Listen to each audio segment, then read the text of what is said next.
Hey guys, in this video, I will show you how to make your own character in Poly AI.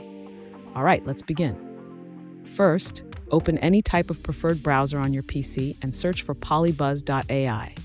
After that, sign into your account and you will be redirected to this web page. Here, click on the Create Character option in the left side menu and a new page will appear. Simply select the Create feature and then upload an avatar for your character.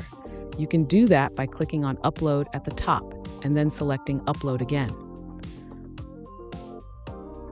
Once done, enter information like the character's name, gender, intro, greeting, permission, tags, and background. Finally, you can also set a dialogue style if you want, but I will just skip it and click the Create button to complete the process. So that's basically how you can make your own character in Poly AI. And that's it for this video. If you find this helpful, consider subscribing and giving this a big thumbs up. Thanks.